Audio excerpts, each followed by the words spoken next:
Hello and welcome back to another Warhammer the Old World Battle Report. Once again we have my Dwarven Royal Clans. I'll post the list in the description, but same thing as the last few games. We have big unit of Longbeards in core, I think there's 28 of them. A Dwarf King on Shieldbearers with the Rune of Smiting, Rune of Preservation, and Master Rune of Gromril. And then a Runesmith Battle Standard Bearer with 3 runes of Spellbreaking, the Rune of Master Rune of Grungni, so a 5 up ward save, and then this and a Rune of Battle, so +1 combat res. Then the unit also has a Rune of Battle, and they have the Rune of Fear, so this unit causes fear, which doesn't really do that much. Then we have a pony cart. We have 18 Iron Drakes. We have the Anvil of Doom, with Master Rune of Adamant, so it's toughness 10, and then we have 1 Grudge Thrower with the Rune of Reloading and Rune of Forging. Then my opponent is playing Brettonian Exiles, and he has gone for no knights or horses at all. So a bit of a horde Brettonian army. He has Sir Cecil Gaston in this unit, along with a level 2 Prophetess. Then he has Sergeant at Arms, a level 3 Outcast Wizard, Paladin Battle Standard Bearer, and I think a Sergeant of Arms as well, and then a Sergeant of Arms in this unit.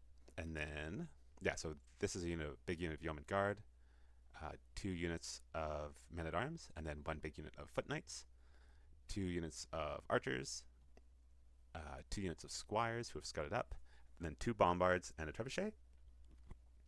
So, deployment. I mean, I just want to try and minimize the damage his war machines can do, particularly against, say, the pony cart, the Grudge Thrower, and the Anvil. And ideally, I don't want his cannons getting flank shots down my lines, because that has the potential to kill a lot of dwarves. And then I just want to try and, if he comes across the board at me, my shooting is going to be pretty good. And then I just want to try and get this unit into combat, if possible, so they can kill some stuff. I should have faced my pony cart this way. I didn't think about the scouting skirmishers, so it's going to have to spend a turn turning around before it can maybe get a charge out over here. My opponent had Elementalism, so he had Travel Mystical Pathways on the Outcast Wizard, and then he rolled Arcane Urgency on the Prophetess.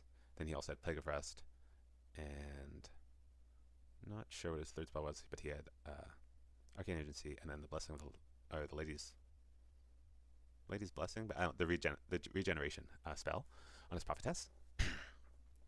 So the Brettonian Exiles got the first turn, and this is a cannon shot went into these dwarves, and that was my ward save roll for the banner. So I lost a single dwarf to a cannon that bounced right through their lines, and then his stone thrower rolled a misfire and failed to shoot. So that was nice, and I think the other cannon didn't do too much either. So then, and he just he shuffled forward a little bit. Put some shots. I think he killed an Iron Breaker as well, or an Iron Drake. So then Dwarf turn 1, we drilled into marching column, marched forward, got the Rune of Haste and Urgency off, so we got to move again, so we went back out into combat formation and just moved forward. And then they got the armor save rune cast on them. So pretty happy here. I don't mind if he charges me. If I do charge in here, I can potentially use drill to. If I do charge into here and push him back, I can potentially use drill to bump into the cannon or the wizard. So I'm feeling pretty good there. Potential flank charge here, but it's pretty far. And that wouldn't be great, but it also wouldn't be the end of the world if I end up fighting on my flank. The pony cart runs over here. These Iron Drakes turned and shot at these Squires and killed a couple of them, but didn't cause a panic check. The Grudge Thrower tried to land on this cannon, but scattered off of it. I've exposed a flank shot to that cannon with the Iron Drakes, but it also means, I've exposed a flank shot with both units, so you can only take one of them with this cannon, was my thinking there. So if these guys are gonna be exposed, these guys might as well be exposed too. So, and then the Anvil killed off a couple archers with its Wrath and Ruin. So Exiles turn 2. The archers did 2 wounds to the pony cart with their shooting. These men-at-arms moved forward, and then he cast what did he do? So he tried to charge with these guys, and they failed. They rolled, I think they rolled a 2 or a 2 and a 3. We rolled with Warband, got a 2 and a 3. These Yeoman Guard had Arcane Urgency cast on them, and then they moved up to just within an inch. So it's going to stop me getting an initiative bonus and my +1 strength for charging over 3 inches if I charge them. And then he tried to, I think before he did that, he tried to cast Arcane Urgency on them, or not Arcane Urgency, Telemystical Pathways on them, and failed. Otherwise they would have flipped out of the way of this unit, but he failed to cast it, and I would have used a Rune of Spellbreaking there anyways, because I don't want this unit to get away. This is my chance for the Longbeards to get into a fight. And yeah, this unit was moving up to try and get around the Men-at-Arms, who had failed to charge. And I think he failed to cast Arcane Urgency on them as well. So he did put a cannon shot through the flank of this unit, but didn't do too much. And then he shot some, he used Grape Shot from this cannon and did a few wounds as well. Right? Yeah, I lost a fair number of dwarves there, I think like 6 or 8-ish. Just below what was needed to cause a panic test. So he was trying to cast Plague of Rust, and he had a Flame Strike 1 Fireball, but the Magic Resistance 2 was really helping out, and then I did get a Deny, rolled high with the Runesmith on 1 spell. So yeah, Magic Resistance was doing quite a good job keeping these guys safe this battle. So then Dwarfs turn 2. We make the charge into here. The Pony Cart tries to charge the Archers, who fire and flee. The Iron Drakes shoot up the Men-at-Arms a bit, and we get our Rock and Stone armor save rune off. So this combat went pretty straightforward. He got to go first because of his initiative bonus for spears, but I don't think he really killed anyone. The Paladin with his Morningstar, I think, killed a dwarf or 2 maybe.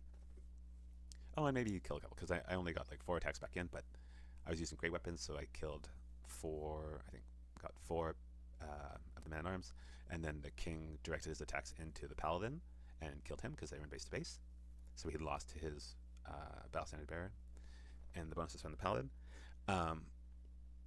Put like 3 attacks, I think, into his Grail Monk just with the unit champion and another model, and they all failed to hit and wound him. So he kept his Grail Monk, which is what gives him Stubborn. So that was unfortunate. So he just used Stubborn to fall back in good order. Or he used Stubborn to fall back in order, and then he has Shield, so he used Shield Wall, so he just gave ground. So we just followed up the 2 inches. Did put me out of the charge arc of this unit, which was nice. So then Exiles turn 3. What happened here was the Trebuchet took a shot at the Iron Drakes, and he scattered off the Iron Drakes but onto the Grudge Thrower, and then did the 3 wounds and killed it. So that was the end of the Grudge Thrower. He won the counter battery artillery fight. He cast Travel Mystical Pathways on the cannon to move it out of the way. Couldn't shoot, but it did save it. The dwarves chopped down some more Men-at-Arms, forced them to. I think he just rolled high and fled, and then I caught him because he rolled high on the leadership and then rolled low on the flea roll, and the dwarves managed to catch him and then reform. The Men-at-Arms moved up here to try and put pressure on the Iron Drakes, and then he moved these 2 units around. Again, they're sort of getting in each other's way. The shooting, the Trebuchet killed off that, the cannon, and then this cannon, I think maybe killed a couple Iron Drakes. I can't remember. Or I think actually he went for the Anvil, and he hit it but didn't manage to wound it. This was a bit of a mistake. I should have, because it's going into my turn, I should have formed up facing these archers so that I could charge them, kill them, and then reform to face this unit, because now they're just behind me, and I can't, on my turn, I'm not going to be able to make this charge anyways, it's just too far.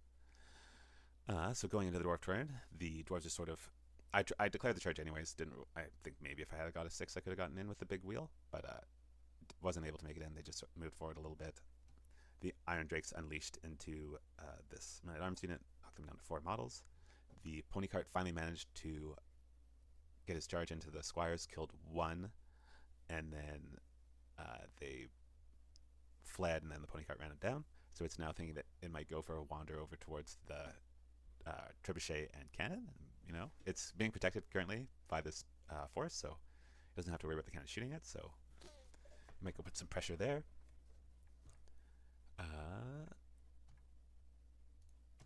So then the men-at-arm, Brettonian Exiles. No, that's the same turn.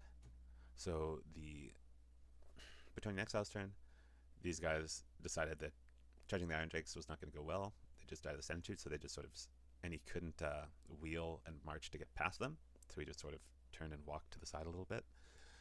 The men-at-arms, with the Lady's Blessing, Lady's Gift, that's what it is. It's the Lady's Gift, charge into the Iron Drakes, into the Longbeards, and the cannon, Stone Thrower, someone lands a shot right on the Anvil of Doom and drops it down to 1 wound left. And so yeah, so this fight, similar to the last fight, the Longbeards are because he charged, he went with halberds. He used his halberds, his polearms as halberds, and I was going hand weapon shield because I am strength 4 anyways and AP 1 with Gromril weapons. So the dwarves won the combat, and he again used stubborn. I again failed. I think the Runesmith directed his attacks into the ground monk, failed to hit and failed to wound him, failed to hit him. I think even with hatred, then failed to wound. So the ground monk once again lives, so he gets to use stubborn shield wall to just give ground.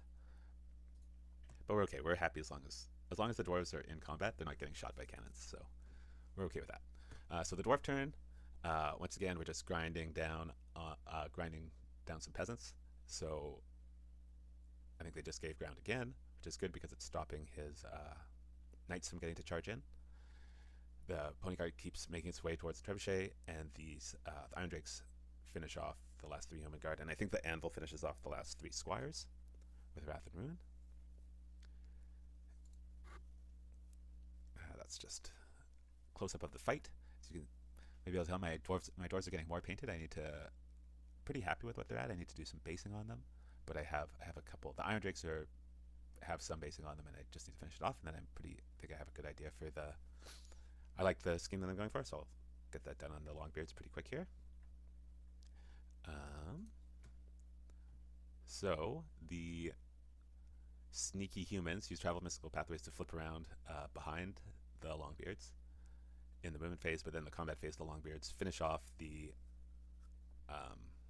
They break the men-at-arms and then run them down, kill them, then reform. I failed the first reform check, but then reroll from the Battle Standard Bearer.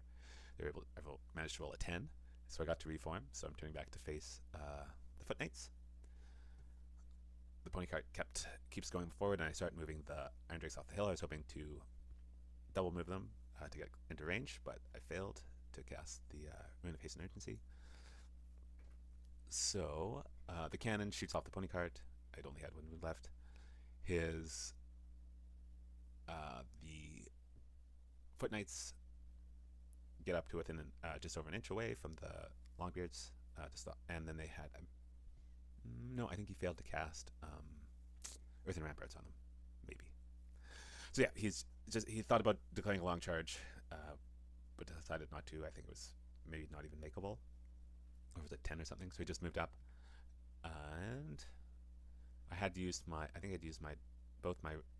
all 3 runes of Spellbreaking at this point against Plague of Rust, just to try and keep the armor save alive, because with Plague of Rust on them, I think the archer shooting becomes a lot scarier. So then so then the dwarves charge into the Foot Knights. The lady goes to the back.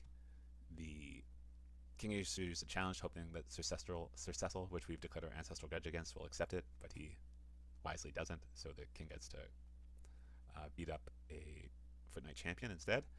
Sir Cecil, I think, kills a dwarf or 2, but what happened? Because I had charged and inched, and he went great weapons, I was swinging at initiative 2, and he was swinging at initiative 1. So the dwarves actually got to go first and killed off the front rank Foot Knights, so they didn't get to swing back. But they have stubborn 2 because of Army of Exiles vow, so they just fell back in good order, and the dwarves followed up, and the game ended there. So Yeah, I mean the dwarves lost the pony cart and the grudge thrower, and luckily the anvil was still alive on 1 wound. And my opponent had lost his 3 Bix peasants, and the cannon. What happened to the cannon? Oh, that's what happened. The Longbeards, when they, I must have missed that picture, when they killed off that unit of men at arms, they then overran into the cannon and then killed it and then reformed. That's when they almost failed their test to restrain. Was after they killed the cannon. Um, so yeah, fun playing.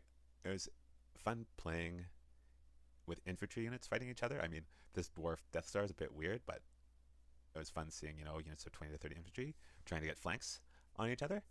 Yeah, I mean the dwarves are very happy in a fight against enemy infantry, especially infantry that's. I mean the Yeoman Guard are not bad, but the men at arms are only weapon skill 2, so the dwarves are hitting them on 2s, I think, because they're weapon skill 5. And if I get to make a fallout move, then I go to strength 5, even with hand weapons, and AP 1 because of Gromril. So it's just a good matchup for the Longbeards. They're very happy in a fight against cheap infantry, or not super cheap infantry, because like goblins can start to wear them down, but sort of middle of the road infantry, because they're that's sort of their perfect target almost. But yeah, it was a fun game. Cool to play a very fun and thematic Brettonian Exiles infantry army. The cannons are scary, and the Master Grungni was watching the Longbeards. I made a lot of 5 upward saves with them, so that was helpful for sure. But yeah, big thanks to Ryan, my opponent, and then thank you for watching, and hopefully catch you next time. Bye.